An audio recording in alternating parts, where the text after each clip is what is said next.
Yabona-ke namhlanje safuna ukukhuluma ngegama elithi indoda esiyilandelayo.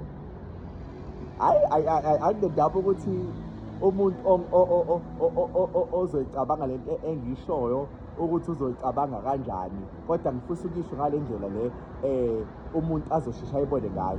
Yabona indoda esiyilandelayo enguJesu iyona indoda yangempela. Yabona umuntu wesifazane enendoda yangempela and ethokozile ngayo indoda yakhe. Hey, umbona hlale akhulume ngayo indoda yakhe. Beze becike laba bakithi, hey, savelelwa lo nendoda yakhe. Ngaze beyithatha abantu ebelebhizi ekhuluma ngayo. Ngisifisa namhlanje ukuzokhuluma ngendoda esinayo, uJesu. Hey, yabo ngiphatheke kahle bantu benkosi. Ngiphatheke kahle esandleni sikaNkulunkulu somusa. Ngithi mengiyibuka impilo yami ngibona ukuthi on my own I could not have done it. On my own it was impossible to do it. But because I am serving a living God, indoda yangempela, izinto ziyenzeka.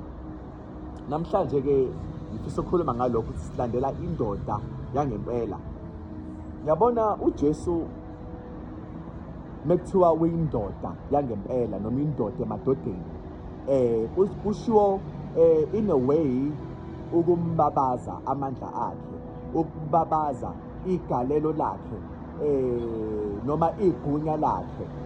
Yabo abantu abahamba nezinto zabo abayithembayo, uma beyicula noma bezisho uzuhalela ukuthi hayi ngiyayifisa ukuyishiya le ngeke yabo, kodwa le kaJesu ayingeke. Ikusebenzele izintweni zenyama, ikusebenzele izintweni zikamoya. Mengithi izintweni zenyama yilezi ezokuhlakanipha, yilezi eziphathekayo, nama connections, amandla, nakho konke kuyakusebenzela okaJesu. Kuphinde kukusebenzele futhi kokamoya, depending ukuthi wena uspiritual kangakanani. So for those of you uJesu abangakazi bemamkele noma abangamazi, ngifisa ukutshela ukuthi ukuhlangana kwakho kokuqala on the first day momamkela uJesu, khona umoya uNkulunkulu awehlisayo, awehlisele kuwena, ofika ungene kuwena. Lo moya uma ungena kuwena, you won't see ukuthi sungenile, but ukuya kwakhe esontweni nokungaya kwakhe esontweni does not really mean ukuthi lo moya akangenanga ngale nkathi umamkela uJesu. And hayi ukuthi khona umoya kaJesu wengane noma wabantu abadala, uyafana lo moya. Lo moya wawusebenzisa uJesu emhlabeni noma usebenza kuJesu emhlabeni owamvusa kwabafileyo is the same as the one okuthina namhlanje. Is the same as the one uDavid ayemkhalela ethi uNkulunkulu ngincamela ukuthi ngiphephele esandleni sakho kunokuthi ngiphephele kwesomuntu, ngoba isandla somuntu asikho right, inhliziyo yomuntu yimbi. Kodwa uma Nkosi ungingenele, ngincamela ukuthi ngize ngilinde wena uze ukuphela ukudina kwakho mase uyangamkela. Yabo uDavid wawuza umoya ukuthi engathi uyamshiya, kodwa wamncenga uNkulunkulu. Sesiyambona uNkulunkulu ethi lo uyinhliziyo yami, esho isoni umuntu obulale indoda yomuntu, walala nomfazi womuntu. Ngizama ukukutshela ukuthi uNkulunkulu angakubuka lokho aku-overlooka. So ngifisa ukutshela ukuthi umoya ongcwele amandla akuye, namandla oba nawo uma ngabe umlandela makhulu kakhulu. For example, asike sibheke la ngale nkathi inkosi eyokuqala kwaIsrayeli eyabekwa yayiwumuntu nje, lo nkosi akuthiwa uSaul, King Saul, wayewumuntu nje. Kodwa ke uthe esenalo moya kaNkulunkulu, sesiyambona usenqoba izizwe, usa increase in stature, sesiyambona ukuthi sowumuntu vele onamandla amangalisayo. And bekade umuntu nje, sawubona lo moya kaNkulunkulu uma ungena kumuntu umuntu ebesimazi naye simbukela phansi kodwa simqale simbone esengcono, esekwazi ukuyi-expressa kahle in speech, esekwazi ukuthi abe namandla in finances, akwazi futhi ukuthi abe nezinto ezinhle, adume, abe namandla, ne-spirit sakhe sibe excellent in every way. For example, asike sibheke la uJesu, izinto ayezenza, they were very complex, kodwa bezenza like it was nobody's business. Bekwazi ukuvusa iy'shosha, ukusukumisa iy'shosha, noma mhlawumbe ukuvusa abantu abafile, nokuthi enze iy'mpumputhe zibone, enze iy'mungulu zikwazi ukukhuluma, benze imangaliso each and every day. Kube sengathi into engelutho, into ejwayelekile, kanti cha ayijwayelekanga, umoya kuyena. Asike sibheke futhi le ndoda lo eyakhela uNkulunkulu ithempeli, ukuthi umoya kaNkulunkulu wangena kuyona, yaba ne-wisdom yokulakha ithempeli kaNkulunkulu. Asike sibheke uSaul, ukuhlanipha kwakhe, akukona komuntu kodwa uNkulunkulu wamupha ukuhlanipha okudlulele. Baningi abantu abethe beba ne-intervention noma kaNkulunkulu, iy'mpilo zabo zaba transformed, baba abantu who are capable. Baningi abantu-ke manje that can testify on what I'm saying. Ingoba lo moya proves ukuthi uJesu unamandla emhlabeni nasezulwini. Mina leli vangeli labantu abathi ikholwa liyahlupheka, alibi nayo imali, alibi nazo izinto, lelo vangeli lelo I don't really condone it. Bakhona abantu baNkulunkulu that are in great places, abantu abaphumelele, izinto ezibahambela kahle. Bakhona abantu baNkulunkulu abanjalo, but even though uNkulunkulu akumele simbuke on the materialistic side only, kodwa kumele futhi sibe more spiritual, singabheki izinto kuphela zenyama, but uNkulunkulu uyakwazi ukuthi abantu bakhe abayise even further. So khuluma ngomoya kaNkulunkulu la ongagcini ukuthi akunakekele kokamoya, akunakekela kokwenyama, ngoba uJesu ushilo umuntu olahlekelwa impilo yakhe ngenxa yami uyakuzuza impilo yakhe isiphindaphindwe kawu-100, nezinto zakhe ezamlahlekela ziphindaphindwe kawu-100, angene embusweni wezulu. Mase kodwa naye bayampersecute njengami. Sengiqonda ukuthi umuntu kaNkulunkulu izinto zakhe zaphindaphindwa, ukuhlanipha kwakhe kaphindaphindwa, izinto zakhe ezi-materialistic things zaphindaphindwa, konke kaphindaphindwa ngoba usenoNkulunkulu. Yena menza into uyayenzisisa, bagcina abantu sebethi hayi ngeke lo u-extra. You're not extra, you have the Spirit of God. Yona ndoda leyo ilandelayo. Ngithi la mengihlangana nabantu abadla umuthi engathi bawukhotha esiphongweni semfeno, mengiqhamuka bethi hayi ngeke uqinile lo, uqinile uconcrete, lapho angazi muthi why.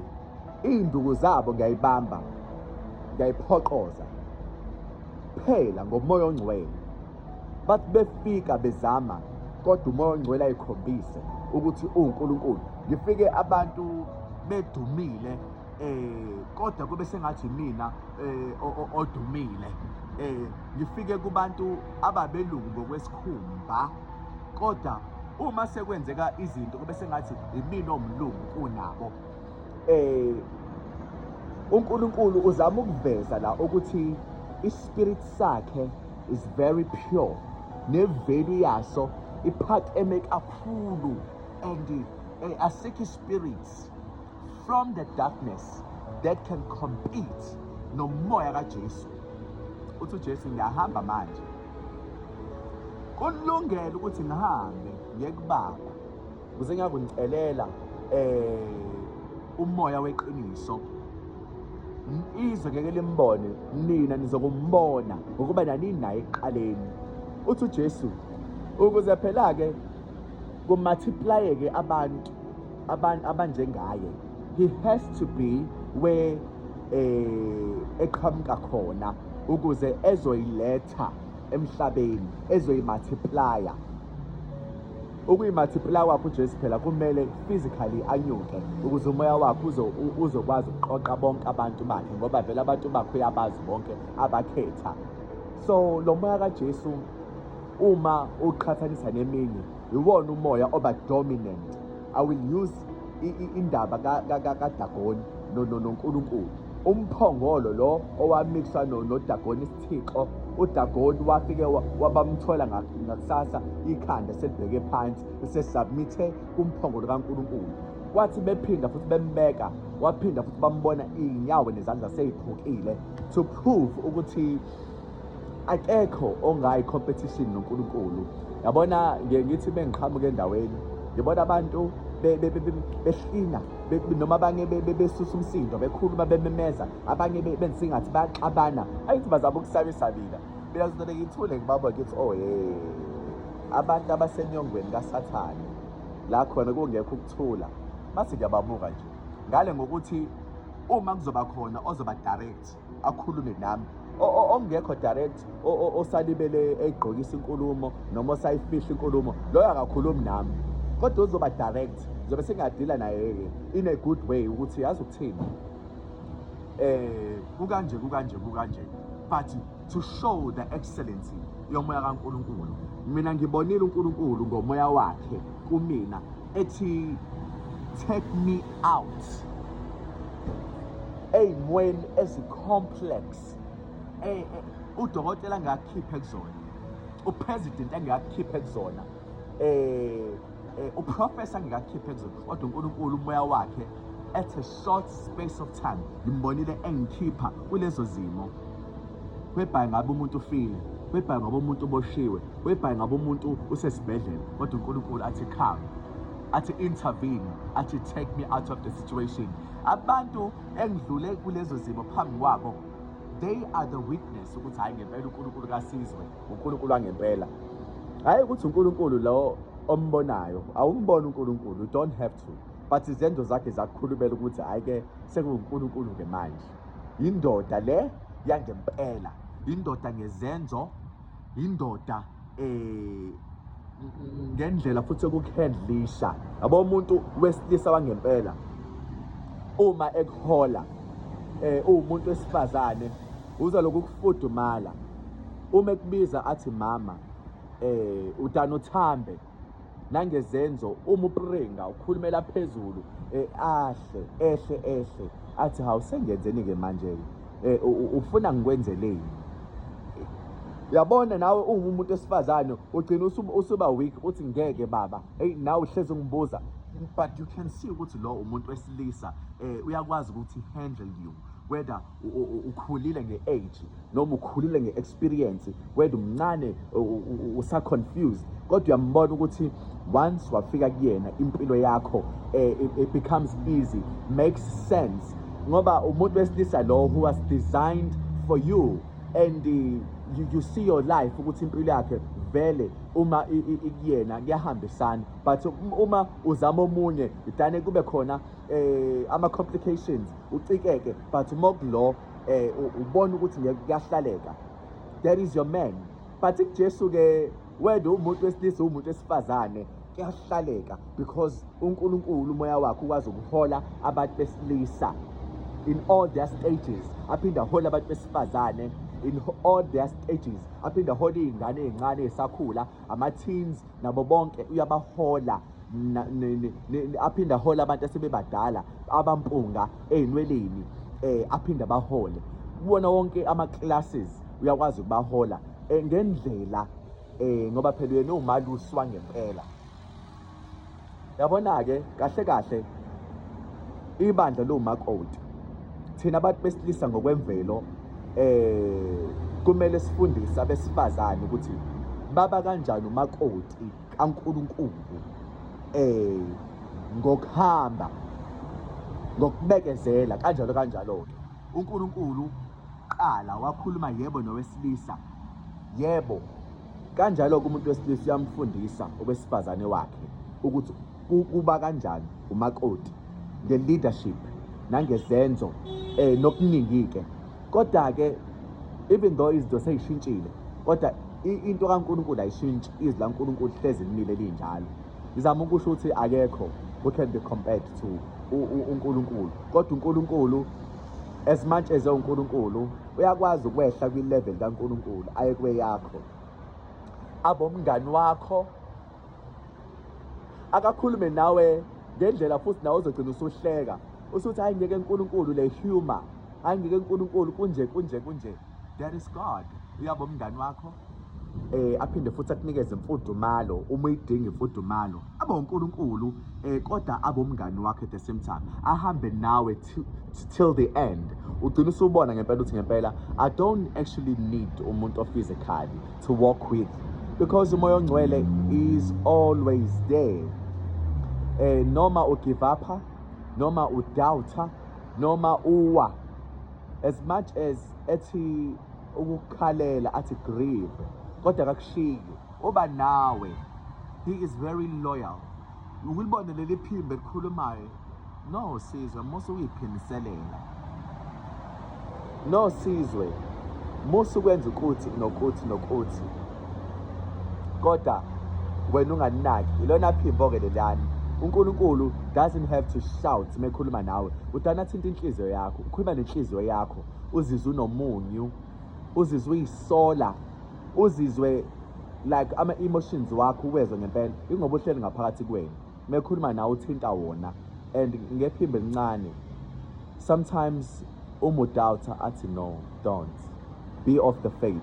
Leli phimbo ke liyakhuluma nami sekakujwayele, like likhulume nangomlomo wami ulimi lami, likhulume nakumina ngaphakathi nasemzweni yami, liyakhuluma nami nengqondo yami. Nokuningi ke sengiyambona uNkulunkulu mekhuluma, because sengiyazi ukuthi hayi sekuyena uNkulunkulu. Sengiqonda ukuthi uNkulunkulu unawe uma wamkela uJesu.